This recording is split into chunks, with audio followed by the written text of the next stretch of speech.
game kicks off. We're going to go to national anthem for the two nations. But first of all, Mohamed over the second 11. But after make two changes, but first the national anthem of the Egyptians.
Day of national anthem for the two nations, South Africa against Egypt. It is all about 3 points here today in a game between the two nations. South Africa and Egypt are meeting for the 4th time in the AFCON tournament.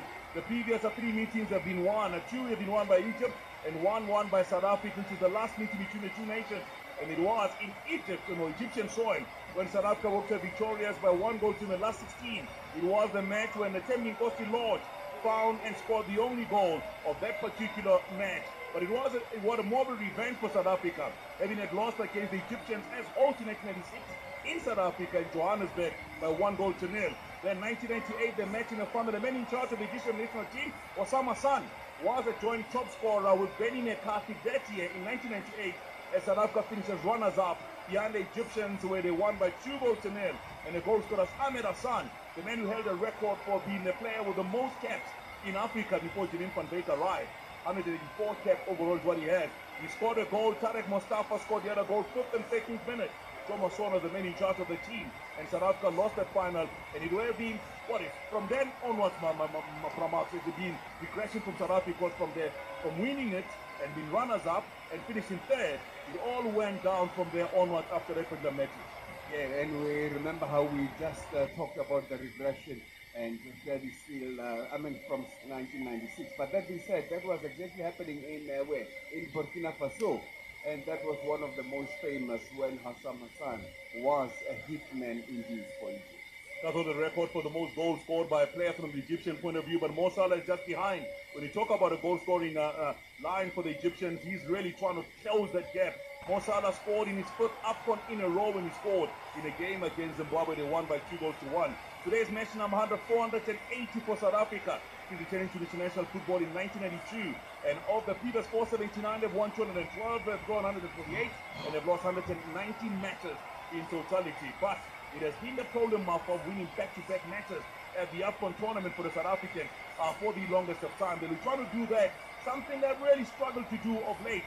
But let's go first and look at the starting 11. We look at first of all, for South Africa, 2 changes made for them here today. Mohamed has gone to the bench alongside him. The other player has gone to the bench, Sipho Mbule, for South Africa. So we have in their places today, we have Talent Mbata as well as Tepa Muremi, who came in the first game and changed the competition of the game completely, including playing an assist in a goal that was scored by Lyle Foster. He had a goal scored, it was ruled offside correctly so. Let's start from the goalkeeper, Ron Williams, does keep position in goal.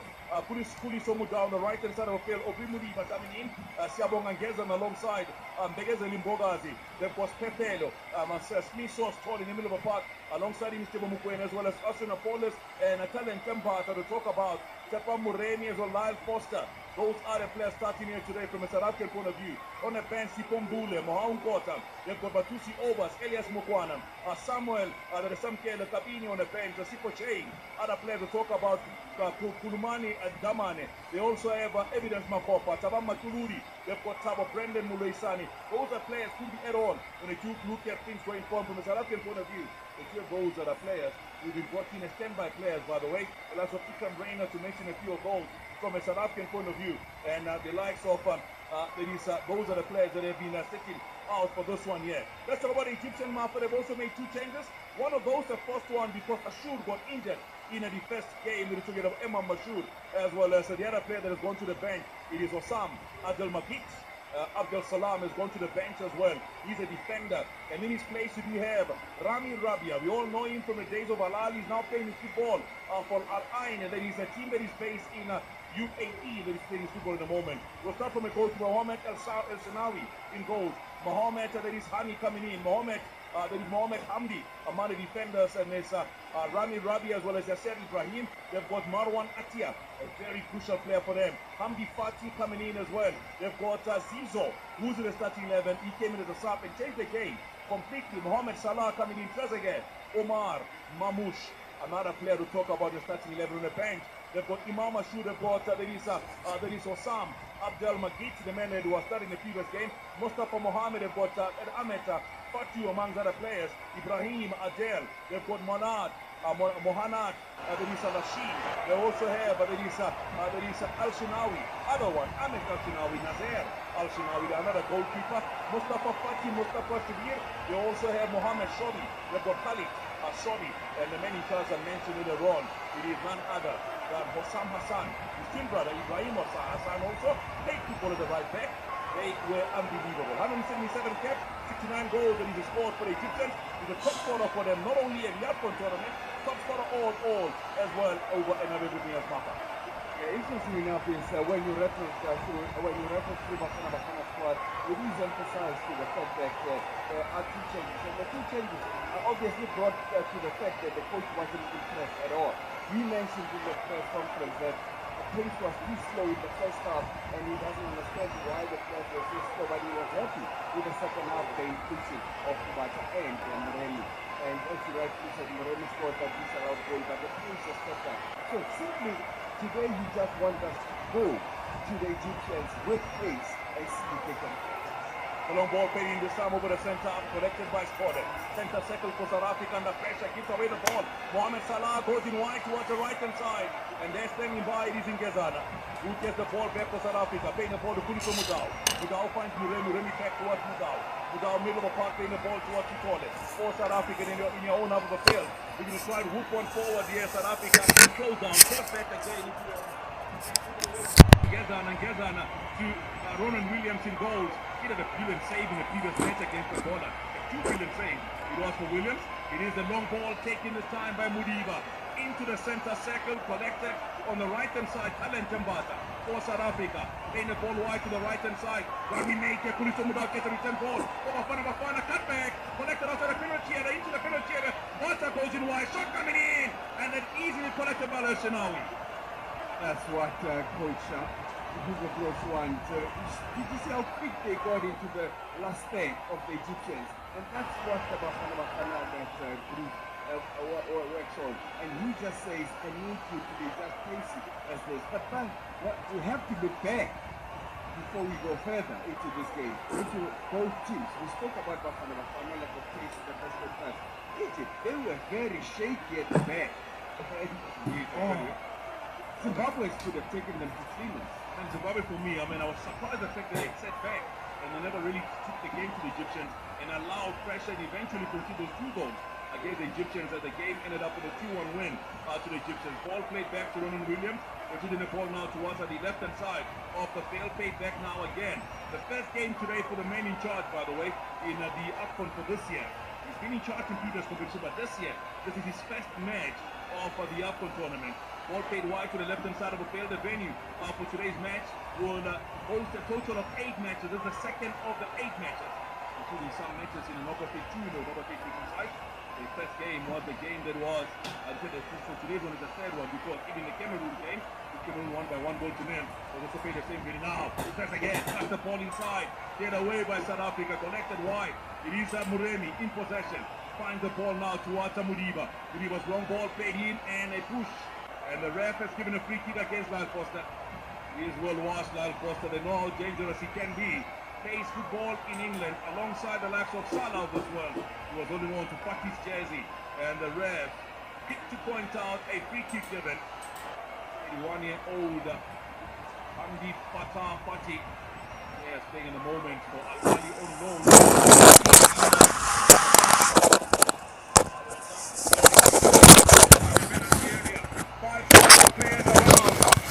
Mamouche trying to get over and eventually close down. One was winner with a match in the first game for the Egyptians.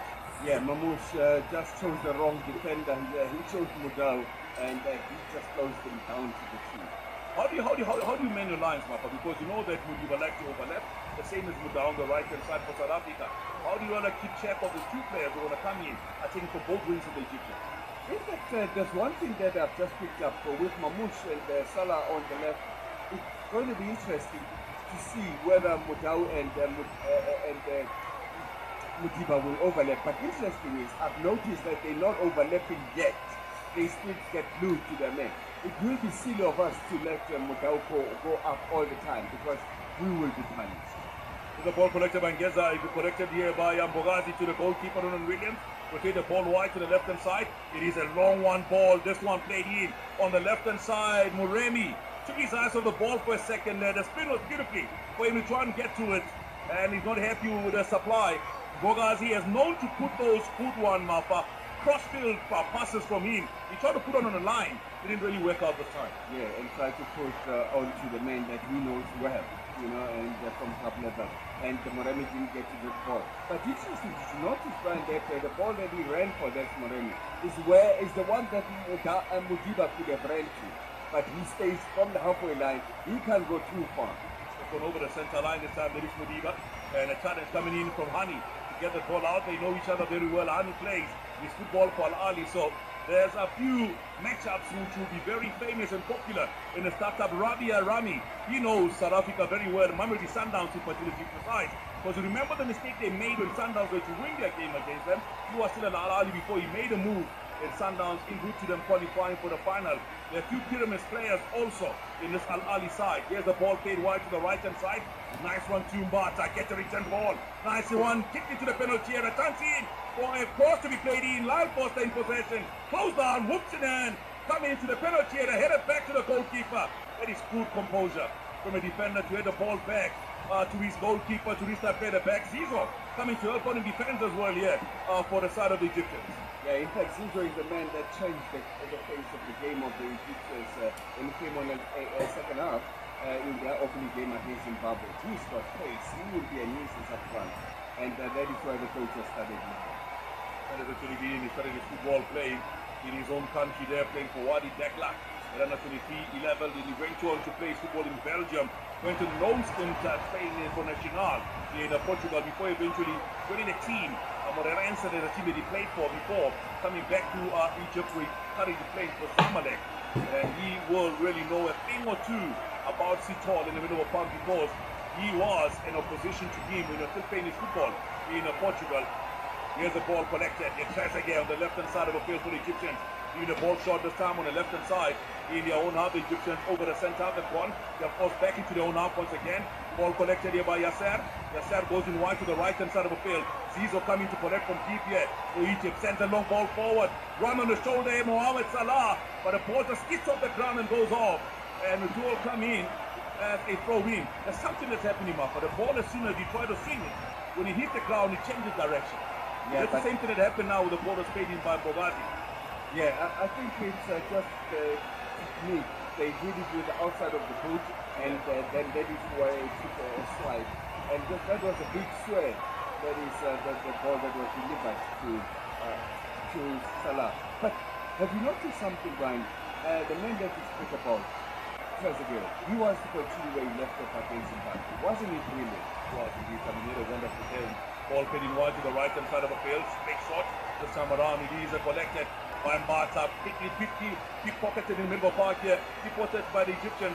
And they get the ball wide now towards the right-hand side. Yasser in possession. Ibrahim El-Hanafi in the middle of the park playing the ball. Wide towards the left-hand side of the field. They do have with Marwan. There is a Marwan Atia. Atia's ball played back again into their own half, the Egyptians. As they rotate the ball, slowly trying to find an opening. Collected yes by Mohamed Hamdi. Mohamed Hamdi found Mohamed Hani on the right-hand side of the field. Laying the ball wide, Hani in possession. Forced back again, all the way towards their own half. Yasser again to the goalkeeper Al-Shinawi. Al-Shinawi clears the ball. South Africa piling pressure. Trezeguet fixed on the ball. Headed down by Mudal to the middle park. To a sea of red jerseys, Mohamed Salah gets the ball. For the Egyptians going forward on the left-hand side. For two players for him to play the ball to. Mudal gets in there. He recovers well to get the ball away. Throwing will be for the Egyptians on the left-hand side of the field. Lovely experience. That's the advantage to have Mudau in the team. He knows what he's doing. You mentioned that the likes of Sundowns and Pirates played against each other. For me, it's more like Al-Akhli playing against Sundowns and Pirates players with experience. 10 minutes have come and gone. We'll tell you about some of our competition we do have. And also the update to the other side of the team. Now ball played in Hani. Ball coming in! Just wide! Needed just some return poking. Let's play some bells. We'll come back for more of the action.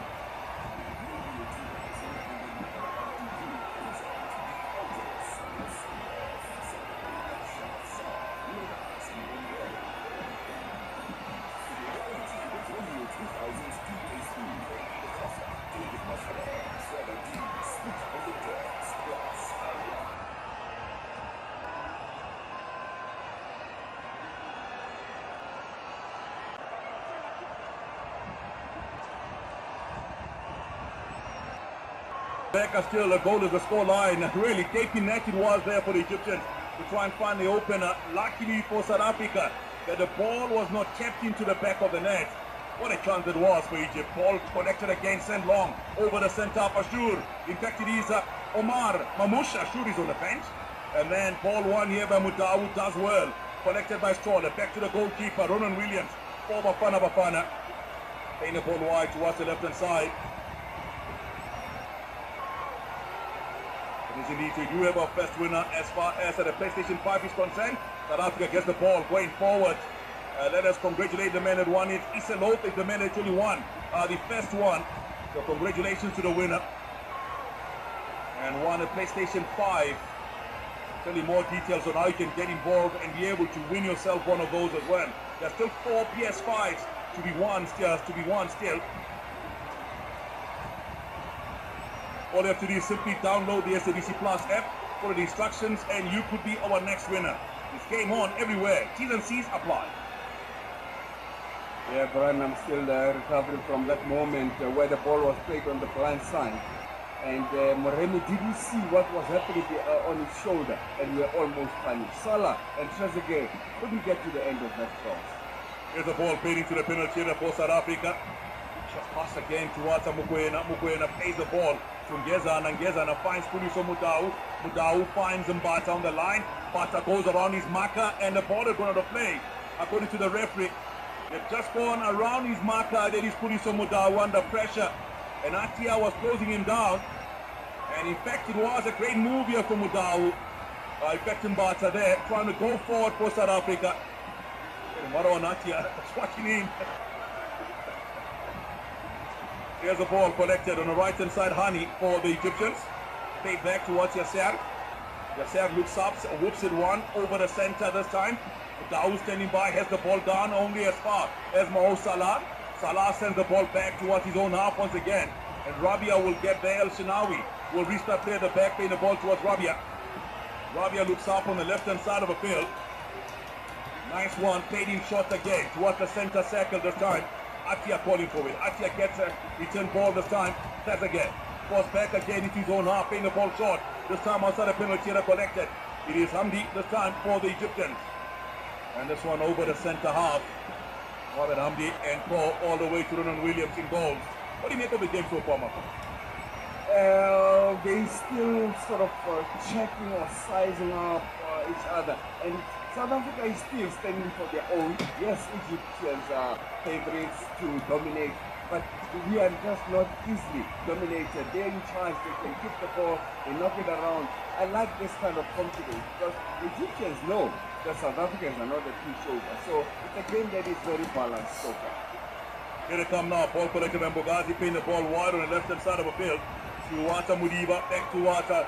Mbogazi in goals, it is Ronan Williams to restart play at the back for South Africa. Still no goal scored so far in this game between the two countries. After 14 and a half minutes of football play, over the center, Mudiba now for South Africa goes on, sends a long one that is behind everybody. Wearing the green and gold of South Africa. Ball collected, feeding playing now towards the left-hand side. Mohamed Salah brings the ball down. Good control from him. Goes on by Mudiba as well as Mbogazi coming across. Yes, Zizo now in possession. Goes in wide. Zizo is tumbling down. Goes to the ground and the ref says free kick to be given and nothing says the referee. Play on. The Egyptian wanted a free kick. No said the referee. Ball collected wide left-hand side. Can hear from the crowd in the stadium. Zizo trying to get the ball back. Collected at the back here by Yasser. Yasser playing into the middle of the park. Play the ball towards Trezeguet for the Egyptians. Into the center circle. Here they come with Rami Rabia in the middle of the park for the side of the Egyptians. Still no goal scored, Malfa. 16 minutes. No respect shown here. No respect. Not at all. In fact, Zizou is looking for something set pieces because they're also good at that. And that is why he just took a dive in front of the assistant referee. And he never raised his flag. And the referee obviously relied on him. And that was just a play-on kind of a situation. Here you are now, ball collected here by Mbogazi, sends it into the center circle. Also Nepal is so too much of the ball. Wins it back again for South Africa. Goes on and he makes a 360-10. Long ball played in the thumb here by Stolle. Jaya Stolle's long ball played forward. And the ref allowed to continue because it could have been an offside. But really connected on the left-hand side of the field for the Egyptians. Trying to find an opening. Ball played wide to the left-hand side of the field this time around. Still Egypt in their own half. Closed down by South Africa. Towards the middle of Pakistan. Atia in possession. Center circle. Zizu playing the ball back. This time here collected by Yasser Ibrahim. Ibrahim goes into the center circle. Atia goes in wide. Or to the left-hand side of the field. Yeah, what these two teams are doing, they suck each other, knock the ball around, and once does that get behind, they try to play those arrow shots or passes to the flanks, to the corner flanks. They try to find each other that way because through the middle and straight 1-2 pass, it won't happen now. It can only be through crosses, and they're trying a lot of those. And they're both playing almost similar style. Have you noticed that? Indeed, yeah. They see each other so well. I mean, I think because of the matches that are happening between the teams that are coming from both countries, so hence you are seeing there's so much knowledge that is there between the two nations at the moment. Interesting enough is that this game has always produced some fireworks over the years. In 2019, the Egyptians dominated play mark by 62% to only 38 of South Africa's. But the only difference in that game was even though they actually had more passes, 401 to 215, South Africa did what needed to be done the most. They found the back of the net on the day. Mamouche has been fouled. Mo Salah on the ball for the Egyptians. Zizo is there as well to try and find the opener in this matchup. In fact, what you have just said, Brian, explains what someone was asking you. Why did we both win 2-1 us and Egypt? That's South Africa and Egypt. But South Africa is second in the group. So they created more chances than us. So to get us now the ball lined up, and it is indeed here 18 minutes, I beg your pardon, played so far. Goalless the scoreline remains. And it's all about 3 points at the moment. Yasser getting involved there in a bit of a tussle in the penalty area between him and also Stolle, and the ref has been called Here's a long ball played in for the Egyptians. Oh, just goes wide. All of them were there, for the third one. In fact, could have gotten here. Rabia was ahead, but none of them could connect to the bended ball by Mohamed Salah. Yeah, and did you see what they do, Brian? The man that comes deep, they all be in an offside position, all three. The fourth one, who in this case was Trezeguet, he comes running deep, while the South African players are waiting for the whistle to just catch these ones offside. Almost got to the end of it. Here, the scoreline still goalless. 19 minutes of football played already today. 1-1, the final score was between Angola and Zimbabwe earlier on today. I mean, they're both sitting on a point each. South Africa, Egypt are sitting on 3 points each at the moment. Now, mistake, ball be man. One here by the Egyptians. It is collected here. Zizo been caught and clipped just outside the penalty. Mukwena did the job. They took one for the team, literally. He needed that. He needed that. They were gone. That was going to be an outside pass to Trezeguet, and it was going to end up in the back of the net, or maybe a save from Williams. But this is how Mukwena plays his game. He knows where to do that, and he threw. Oh, Mamouche was gone. No, Mamouche was gone, and that's the only way they can score, with Salah and Mamouche attacking that defense with ferocity. Indeed, Mamouche was gone, and Salah just on the outside, and they were literally trying to get the ball in there, and it was just a yard before he could get inside the penalty area there. That is why the Egyptians were trying to say it was inside the refs, and no, it was just outside. So the first yellow card has come out in this game between the two nations. It is still goalless between South Africa and Egypt. After 20 minutes of football played. Welcome to the 2000 coverage of the match. My name is Brian Mofokeng, and Max Poponyani joins me for this all-important AFCON match between the two nations. Interesting is Mokona is still smiling about it. You know, when you smile for receiving a yellow card, he knows what he's doing, and he knows that he got the country out of trouble. But he's pointing where he touched it, instead of those who say, I didn't touch it. I show the referee now. I'm a sportsman. I want them to take it to the right position. So it is now the Egyptians have a free kick. Can they open their scoring in this match against South Africa? For the free kick in a very good position for them so far. And that is the first yellow of today's match. So Mukwena, the recipient for South Africa. Egypt now with their second free kick in a very good position. Lining it up, the wall inside the penalty area for South Africa. Just in a very good position now. It is. Is that one of those Salah's ones where he just plays it on the left of the goalkeeper, Ron Williams. He'll whip it to the left. Definitely, that's him. So look at this one. Will they take this one before we go for the break? We're just counting down towards to it. The Egyptians near the ball. There are 2 players standing by the ref. Saying the South African players, make sure your hand is not that is out there, because if he does touch it, it's going to be a penalty. And really want him before they can do so, but they're taking forever, my friend. Take them.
One. Let's have a look. We're just going to try and see if we're going to take it. Mamouche step back.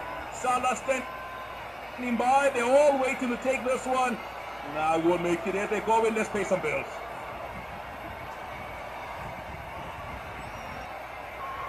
Let's pay some bills.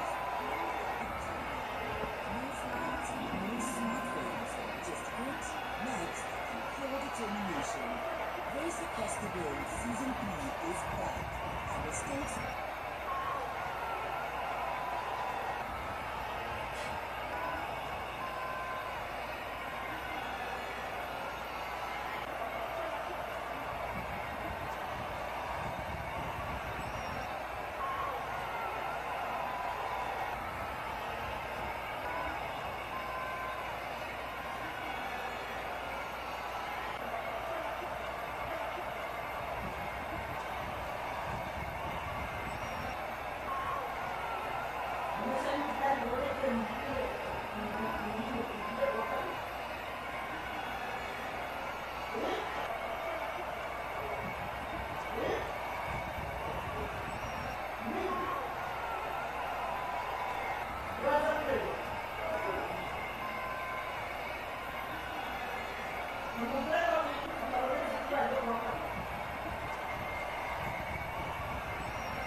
wonder, okay, if one of them, at least at the Pedro, is going to be.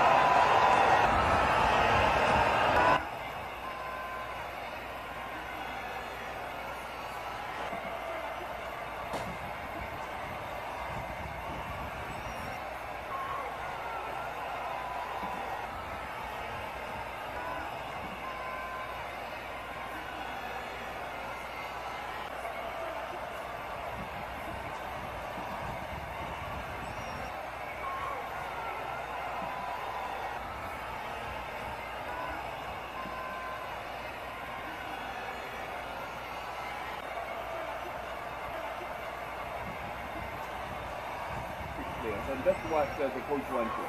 Just be neatly around them. In fact, they have to stand the pace of opponents on the other side.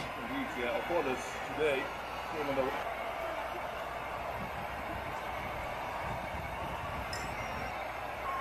right-hand side, Moremi on the left-hand side. But they can interchange every now and then if the need arise for the two players. Yeah, the scoreline is what matters. Still no goal scored between the two nations. It is way out here for South Africa. They have a free kick, and that is way out from them. But they'll try and hook one into the penalty area. Played across this time, collected by Mukwena, goes and tricks flanks to the right-hand side. That's an opening for South Africa. Long ball played in, lined up, the goalkeeper comes out. El Shenawi gets it. 31 minutes of football played, still goalless between the two nations. The Egyptians now with Zizo on the right-hand side of the field. He does that for company Mbogazi. I love it when the fans go when Zizo gets the ball, but when they see Mbogazi approaching him, they keep quiet. They're realizing there's a problem. There's a problem here at the moment. There's a problem at the moment because they do have that man. So Yasser Ibrahim is the recipient of a yellow card from an Egyptian point of view. So one yellow each at the moment in this game between the two nations. But it is goals and matters, still no goals scored after 32 minutes of football. Welcome to the 2000 coverage of this AFCON match between the two nations. Now the football played in. Muremi gets behind the defenders on the left-hand side. Two players arriving there. Hani gets a touch. And the ball goes out of play. It was a good ball towards Tepa Muremi. Should have been South Africa throwing. Oh, offside. That's offside. That is close. Yeah, but I'm saying that they're giving now more over offside because they had to allow him to. And this is what worries me, Martha, because you wait until you see where the move goes. What if a tackle comes in and a player gets injured? It's not what if. It's a fact. Remember when Van Dijk tackled, and then in that tackle he got injured, he was out for 4 months from a ball that was offside. I think this thing should have been up long ago. Offside given against South Africa again, against Lyle Foster this time. First one was against Muremi, this time it is against Lyle Foster on the right-hand side. More central this time around for Lyle Foster. Still Egypt and South Africa playing to a goalless scoreline. Now, where will the goals come from in this matchup between the two nations? Ball collected, Mo Salah trying to get there. Ball collected outside the penalty area, tumbling down. And Mbogazi tidies up at the back for South Africa. It is collected by Tepa Muremi, playing the ball towards Mudiba, back to the goalkeeper. Ronan Williams to restart play for the South Africans. 33 have come and gone now. Yeah, what makes me believe that this is anybody's game is the fact that South Africa are a side that is confident compared to Zimbabwe. They started with confidence, but South Africa have confidence throughout. And it's still anybody's game because the Egyptians were panicking when they were under pressure. So I don't see any panic from the South African defense. It's just one of those games that you look around and you think, the coach did his homework here. Yes, Atia in the middle of a park for the Egyptians. Up and playing the ball back. He's under pressure. Hurried and eventually ball played back to El Shenawi in goals. And he hoofs this one forward over the centre half. And Ngezana gets there, sent it back where it came from. Bit of a push on him, but he does get the ball away. And they collected again on the left-hand side. Nice 1-2 for the Egyptians. Ball left behind. And they do fight back for the ball. Collected it wide this time. Rabia on the left-hand side of the field for the Egyptians. Playing the ball towards Atia. Atia goes across. And it's Yasser Ibrahim in possession for the Egyptians outside the center circle, who moves on and goes towards the center line. Over the center, goes in and steals, but stolen this time by the Egyptians. Hani going forward, Muremi is next to him, and played back again towards the middle of the park. Atia in possession. for the Egyptians. Goes in wide, Rami Rabia over the center, he goes in, playing the ball wide to the left-hand side of the field, and then on the line, the ball played towards Trezeguet. Trezeguet goes in towards the corner flag, close out, playing the ball short again. Good ball rotation for the Egyptians, trying to find an opening, do find Trezeguet again. Around 4 yellow jerseys, playing the ball wide, pass to be whipped in, and blocked and goes behind for a corner kick. Walk past that man again. Very tight, very clean in whatever he does. No foul, but just making sure that he frustrates the attack of Fiji. Going to be one of the big one in this group between the two nations. And so far, no goal scored between the two nations. And it's very much an open game. But I tell you, very technical as well now. We're talking about open game. There were open seats. But now the stadium is filled up from nowhere. Remember when the game kicked off? Yeah. So somebody realized that this should be a good game. I'm going to watch it. Last minute decision. To tell you some details on how you can win yourself a PS5, Kenneth of SABC Plus. Well, let's have a look at this now. It is a corner kick given to the Egyptians. Line the ball up, long ball played in, keeper.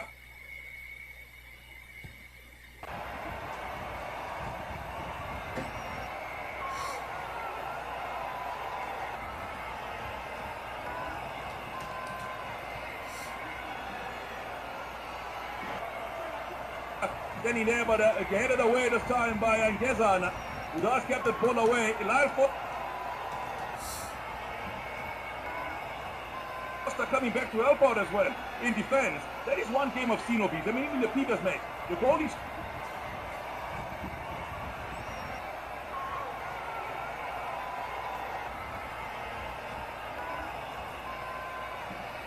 Maffa. He won the ball himself. Brought it to Mohamed, brought it to space immediately after that. Yeah, I thought of you when when the coach was saying once we work together we become a better team. And that's what he did. And when we lose the ball now, he comes to the back and say, I'm going to defend, I'll play my part. And didn't he clear that superbly? Just away from the box, you add numbers, but you don't add numbers, add quality. Make a difference. We need a ball collected again, this time on the left-hand side of the field for the South African defense, the right-hand side of the Egyptians attack. Mohamed Salah playing the ball short towards Yasser Ibrahim. Yasser Ibrahim towards the middle part, Atia standing by, and the ball collected by Salah once again. Back towards Ibrahim. Yep.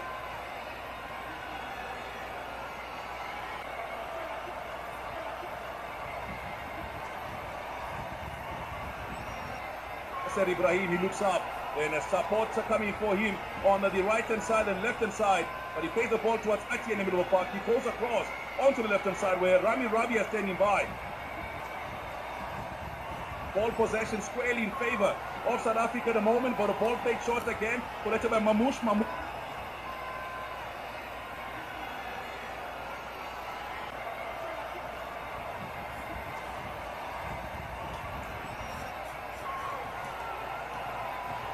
He's possessed by Ngezana. Ball collected by the South Africans. Now they can go on their own break and close down very quickly by the Egyptians.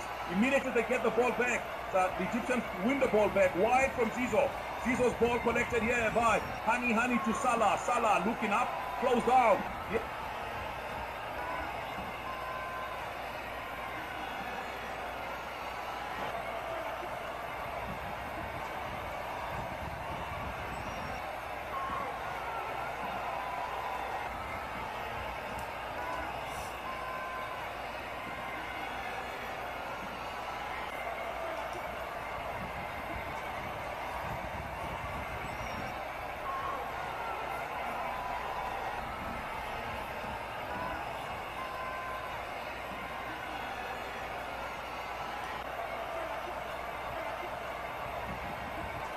This time by Mudiba. He was chucking Salah all the way to the center line, Mappa. And Salah is forced into his own half, and he's forced to play the ball back towards Yasser Ibrahim. So you know his name at the end of this game.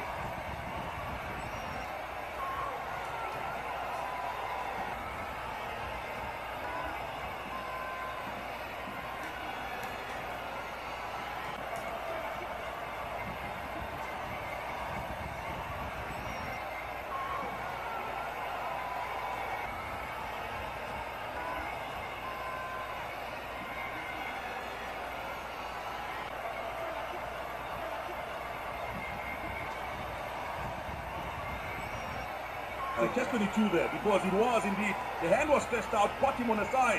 Kudus Mudau got away with one there, Mapa. Yeah, It is not be fair. No, that's a definite foul. And the referee just thought maybe Salah went down because it seemed that Salah was got a point. The ref is giving me words that tell you, VAR will look at this. There was a step there, and it got the side of Mohamed Salah. In his defense, it was nothing. He really not it. He was really caught by Mudau's step there on the side. The referee is giving me words. The VAR is having a look at it at the moment. To double check and confirm if there's anything about it there. Meaning the VAR. This is Denisa coming from Kenya, as well as Abrahamu Sadu Ali from Niger. Those are the ones in charge of VAR. Seen them on Salah. Step hand, caught him on the side. And here now looks like there might just be a decision made by the referee. But African players around the referee's corner saying there shouldn't be anything about it. He's trying to have a word to the referee to say what is the story here. And now Zizi's coming across also. And Parti's also. Yasser Ibrahim coming in. Remember, Yasser Ibrahim on a yellow card to Lyle Foster. Also joining the fray at the moment. With 40 minutes of football played so far. Let's tell you how you can get involved and find yourself and win yourself with your awesome PS5 when you come to grabs here. From the moment to the big market. But really, from the look of things, that they have a case. The case, and choosing for penalty is not a really very suspect. He's going to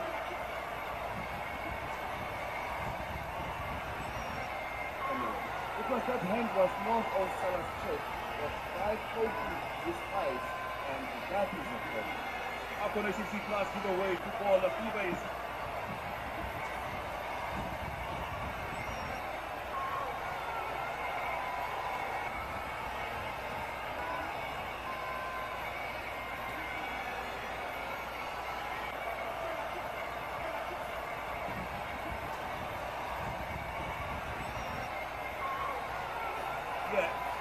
during AFCON SNC class, our subscribers stand a chance to win one.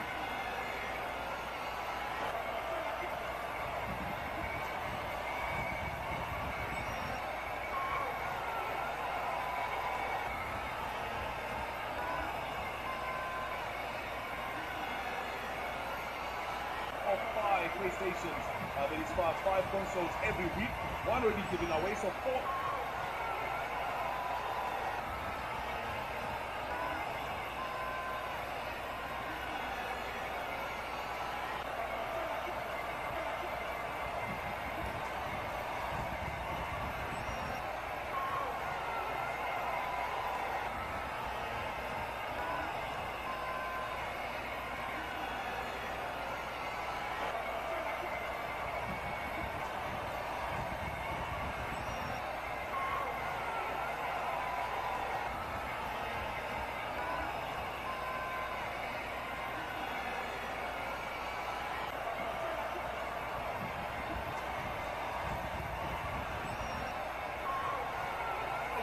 For you to when sign up for SABC Plus, to sign up for SABC Plus now via the Google Play Store, it is Apple App Store or